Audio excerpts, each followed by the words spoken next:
Organ jantung. Jantung adalah organ berotot yang tugasnya memompa darah ke seluruh tubuh. Letaknya di tengah dada sedikit ke kiri. Jantung bekerja otomatis tanpa kita suruh dan terus berdetak setiap saat untuk menjaga tubuh tetap hidup. Struktur jantung. Jantung mempunyai 4 ruang. Ada atrium kanan dan atrium kiri di bagian atas, serta vertikal kanan dan vertikal kiri di bagian bawah. Selain itu, ada katup jantung seperti trikuspid, pulmonal, mitral, dan aorta yang berfungsi menjaga agar aliran darah tetap satu arah. Di jantung juga ada pembuluh besar seperti aorta, vena, cava, arteri pulmonalis, dan vena pulmonalis yang jadi jalur keluar masuknya darah. Fungsi jantung. Fungsi jantung utama adalah memompa darah ke seluruh tubuh. Lewat darah itu, oksigen dan nutrisi disalurkan ke jaringan tubuh. Jantung juga berperan mengatur tekanan darah. Cara kerjanya melalui 2 fase, yaitu sistol yaitu saat jantung memompa dan diastol saat jantung mengisi darah. 2 fase inilah yang membuat sirkulasi tetap berjalan. Darah. Plasma darah merupakan matriks cair atau cairan ekstraseluler dari darah yang membentuk sekitar 55% dari total volume darah. Komposisi sebagian besar sekitar 90-92% adalah air. Sisanya adalah zat terlarut yang penting termasuk protein. Plasma seperti albumin menjaga tekanan osmotik, globulin, antibodi, dan fibrinogen protein pembekuan. Nutrisi, glukosa, asam, amino, dan lemak.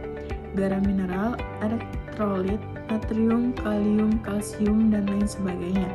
Hormon, zat pengatur kimia yang bergerak ke target organ. Zat sisa, metabolisme, urea, dan CO2.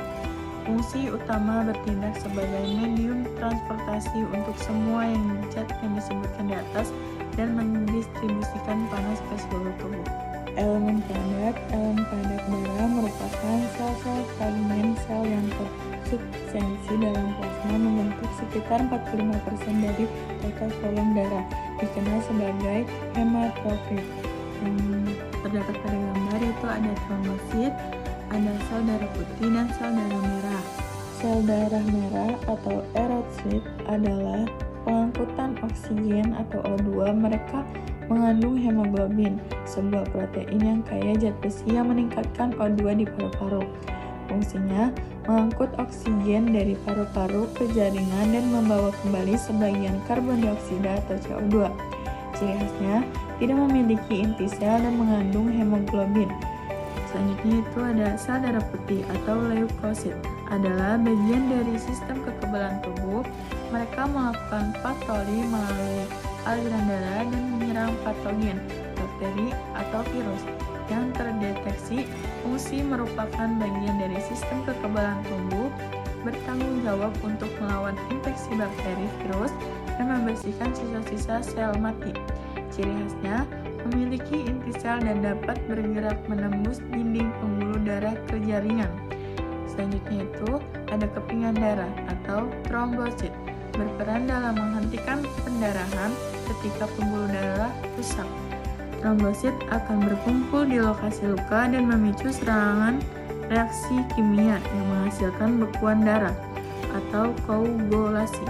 Fungsinya berperan penting dalam pembekuan darah untuk menghentikan pendarahan saat terjadi luka pada pembuluh darah. Ciri khasnya merupakan fragmen dari sel besar yang disebut megakariosit.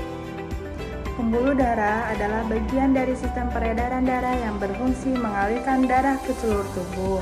Pembuluh darah membawa oksigen, nutrisi, dan zat-zat penting lain ke jaringan tubuh. Pembuluh darah memiliki 3 lapisan, yaitu 1. Tunika intima, lapisan dalam, lapisan endotel tipis yang mengatur aliran darah dan mencegah gesekan pada gangguan lapisan ini dapat menyebabkan aterosklerosis. Kedua, tunika media, lapisan tengah, terdiri dari otot polos dan serabut elastin, berfungsi untuk mengatur kontraksi dan pelebaran pembuluh darah. Ketiga, Tunica adventitia lapisan luar tersusun dari serabut kolagen yang memberi kekuatan dan perlindungan pada pembuluh darah.